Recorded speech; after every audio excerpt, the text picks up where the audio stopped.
Hello. I decided to drop a quick video, cover a couple of topics that I've been thinking about. Of course, we just had the recent debate. I made my prediction video before, and of course, I wanted to touch up on that and cover that really quickly and give my afterthoughts on the debate in general. Um, a topic that I've been hearing a little bit about lately. They've been calling it the Latin Spring.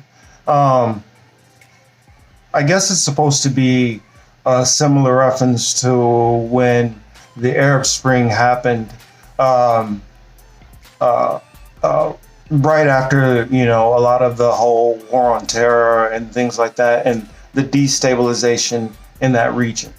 Um, so I kind of want to touch on that and kind of just do a little tie on my comparison to that and how I see all of those things, the Latin Spring, the Arab Spring, uh, the populism that's went on that fueled Trump's election and the popularity with Bernie Sanders, and the popularity with Boris Johnson onto the Le Pens in France, and how all those things kind of tie together.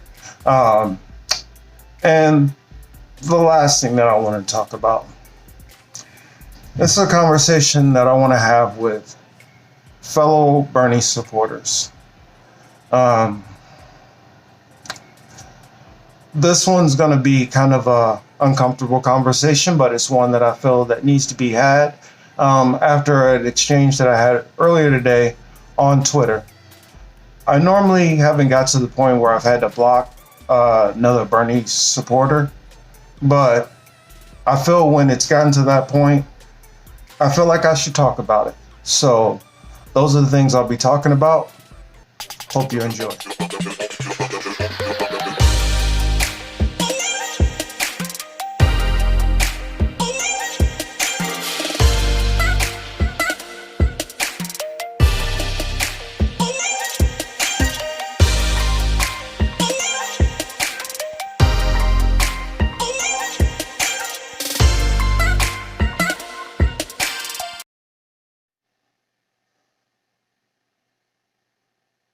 All right, the debate was the other night, and those of you who are familiar with my content um, know that for the debates, especially after the debate, I like to wait a couple of days, kind of let the kind of fallout happen, and hear multiple sides and some of the data and information that's out there.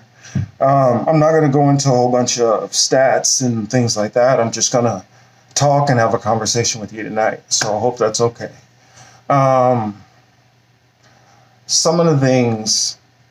Okay, first, let me back up because I'm going a little too far. Let's go into the debate itself. Those of you who didn't watch the debate, some of the highlights.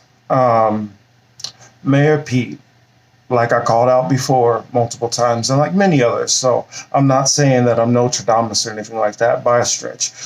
But I did see that there was just a storm that was brewing. Now, the specific issues which I expected him to get hit from months and weeks ago, those weren't the particular ones, but I'll take Wine Cave Pete.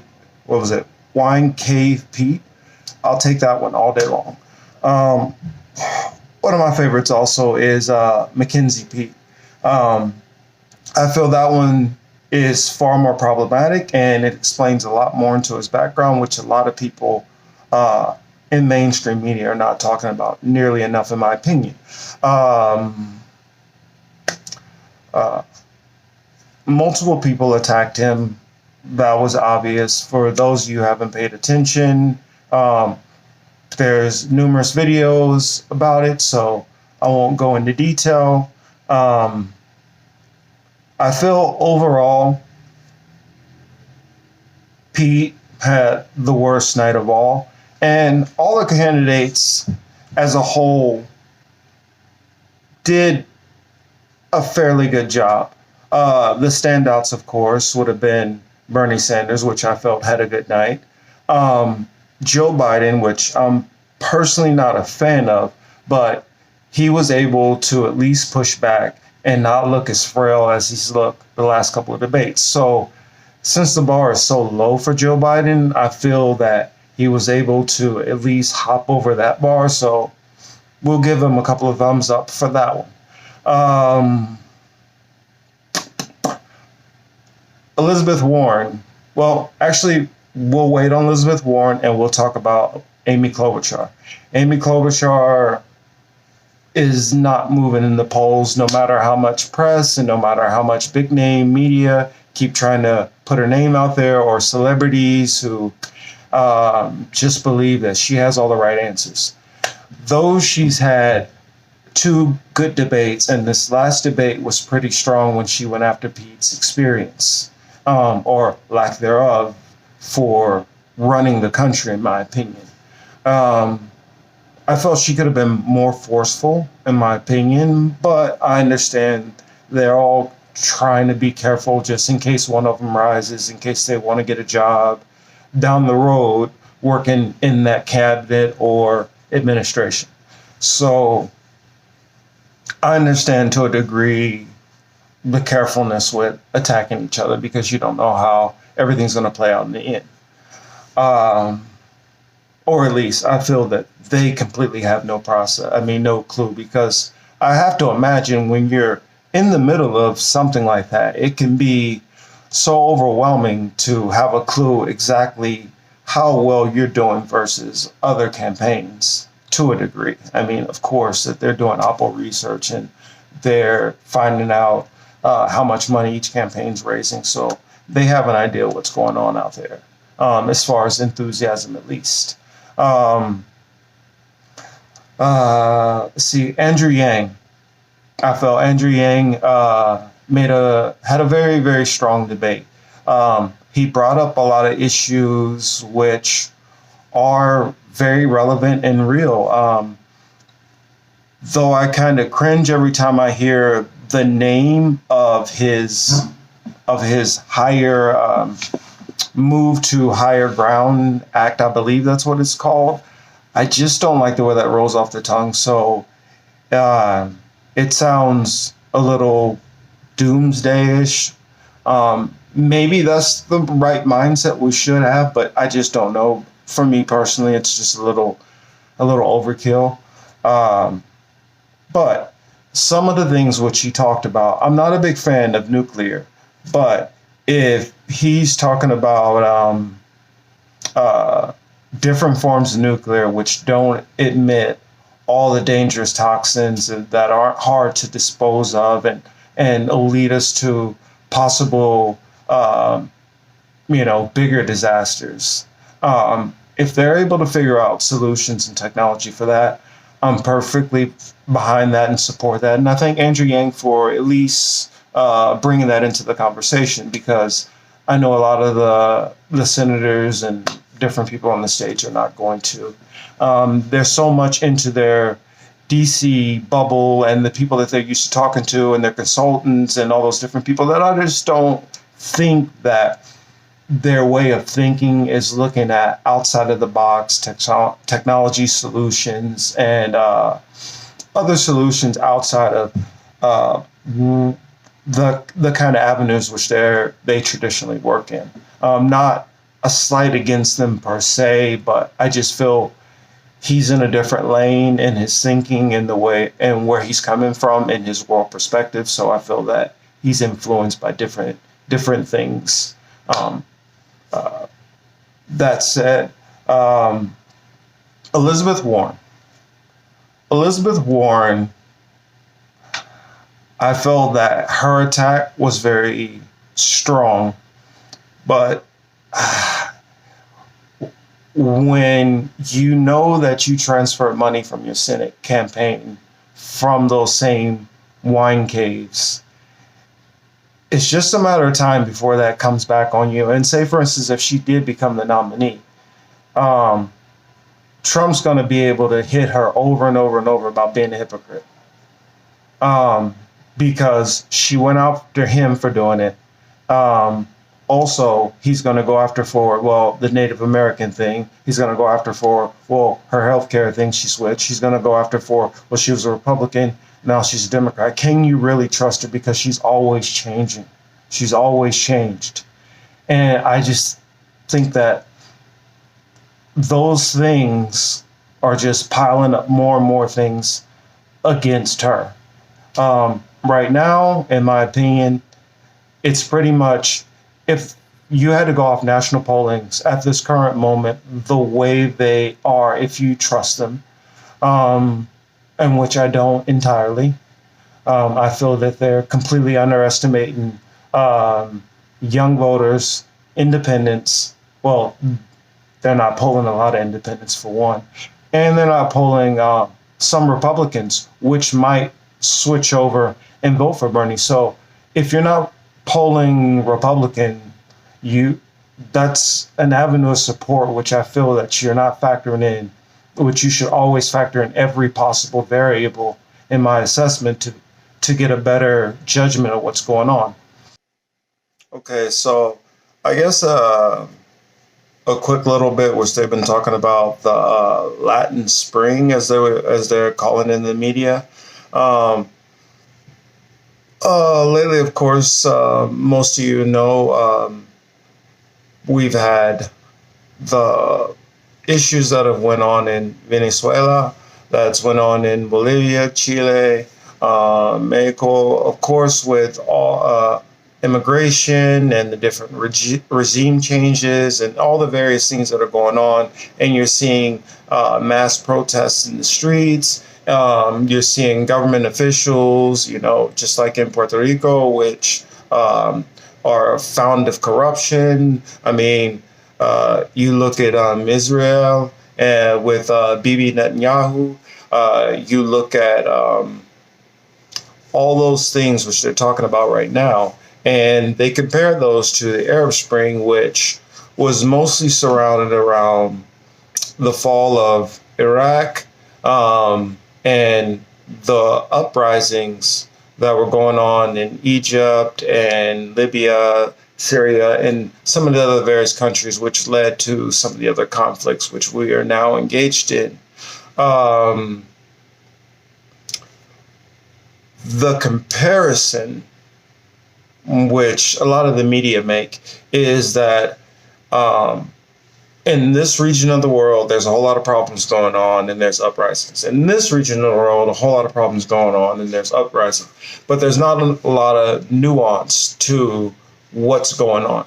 A lot of the media, I don't feel, is given a nuanced approach to what's going on with these issues, though they have the similarities as in whole regions and similar populations and cultures are all having issues at the same time and all speaking about it and hitting the streets. But what I feel the media is not recognizing is how these things all tie together. And how they all tie together is it's mostly a class issue. In each of these countries, whether they're a parliamentary system, whether there's monarchs, whether they're a form of democracy like our government, the biggest problem that you're having is through NAFTA and through the different trade deals, through the EU trade deals, and all these different things that have happened, they have mostly served the 1%, and they mostly serve corporations and big business. And they've been at the expense of most of the middle classes of most of these first world, or I don't want to say first world, I'll say modernized countries, modernized Western countries. And as that's went along, as it's put a suffer on those people in those countries, and these other countries which are having these uprisings, in which a lot of our own a lot of Western governments and a lot of our own American corporations and other European corporations have been involved in the problems that have led to the Arab Spring and the Latin Spring, which they're calling it now. And in Europe, it's manifesting within the immigration and refugee debates back and forth, whether it's in France with Macron, his side of the issue, or Le Pen, which is to the far right, or whether you have a Boris Johnson's perspective, or whether you have the Labour Party's perspective of Jeremy Corbyn. The big issue, which wasn't talked about a lot with Brexit, is a lot of the people, the voters, want out of Brexit because they want to be able to form more laws that can, I guess, affect or change some of the immigration and refugee laws. That's something that is a big undercurrent of that election. And so what I'm saying in a nutshell is that with Trump's rising in America, the whole populism that brought him to his level, whether you agree with him or not, the people follow him because they believe a certain message that certain things were going to change. And the reason why people are looking for change is because there's a lot of unrest and unhappiness, whether it's on the right or whether it's on the left. There's a lot of unrest in general.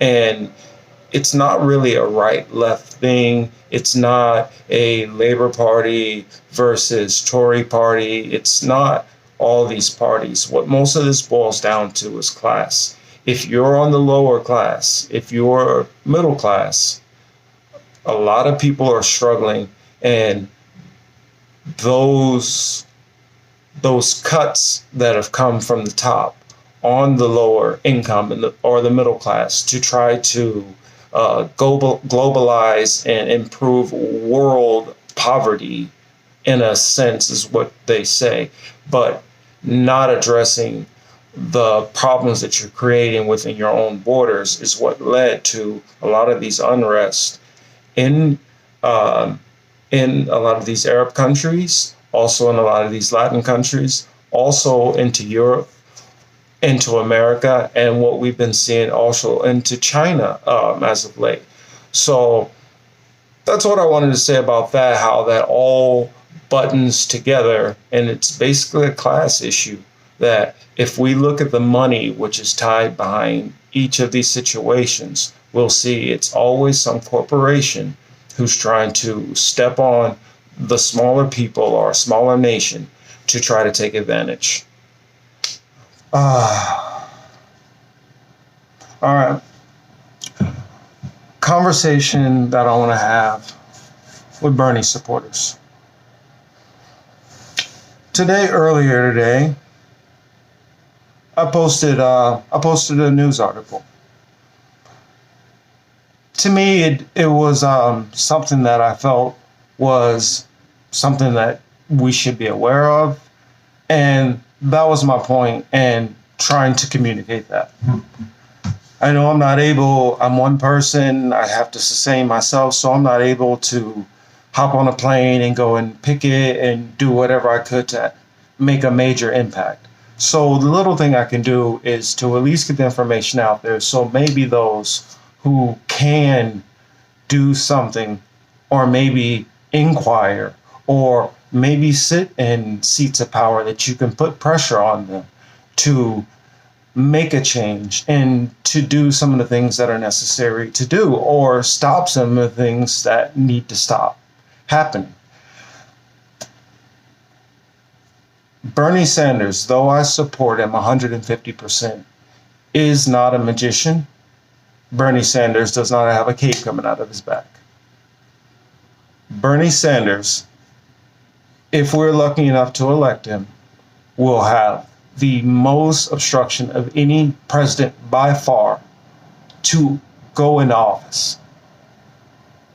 Make no mistake, every single thing that he wants done is a massive, massive, massive push Not only is it a massive push because they don't want to do it, but it's a massive push just in the amount of documentation that you have to go through and how many different T's that have to be crossed and I's that have to be dotted, even on the Sanders administration itself.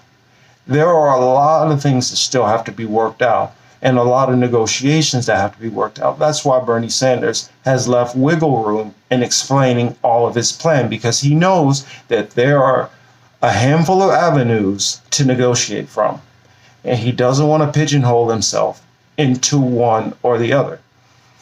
That said, that's a lot of negotiation that still has to be done. After he got into office, down the road inaugurated, after the Senate is voted in and you see what if he's going to have a majority or not, if he's going to how the House swings or not, if certain House members are not reelected like I would prefer, speaking of Nancy Pelosi, and all the other neoliberals who ascribe to her school of politics. But there's going to be so many barriers that Bernie is going to face. If we can find ways to apply pressure or to do things on our own, to be able to chip away at the mass volume of some of the programs, when it comes to implementation, if certain things are already being implemented by the people or by the states or by businesses or by non-for-profits, if those things are already in motion, there's steam built for when he's trying to pass this legislation. That said, we always have to keep that in mind, that we always have to keep pushing. We can't just sit and wait until he gets elected and everything is just going to be, well, the Green New Deal is going to happen and we're just going to have Medicare for all and it's going to have broadband internet and we're going to have criminal justice reform and we're going to have drug prices under control and it's going to decriminalize marijuana or different drugs or whatever it is, whichever policy that you support of Bernie Sanders, it's going to face massive resistance. And resistance means time. If any of you guys remember just the Paris Climate Accord alone, which Obama fought for, that took years to get done. That took so long, and it was only a little baby step. If it's going to take years to get those baby steps even implemented, you have to keep to the realistic possibility that some of these other things are going to take longer for Bernie to get done than we all are originally expecting. When Obama went in, I had a lot of patience assuming that, oh, well, eventually he'll start getting to things. He'll do this that he said, and he'll do that he said. But I found that at every turn, Obama cut himself off at the knees by disengaging the base, saying, hey, I got elected, don't worry about it. Occupy Wall Street was on the streets. He could have pushed for a lot more aggressive policy positions, left-leaning positions, which he campaigned on. But he made other choices instead. Those who support the decisions that he made, that led to 95% of the gains going to the top 1%.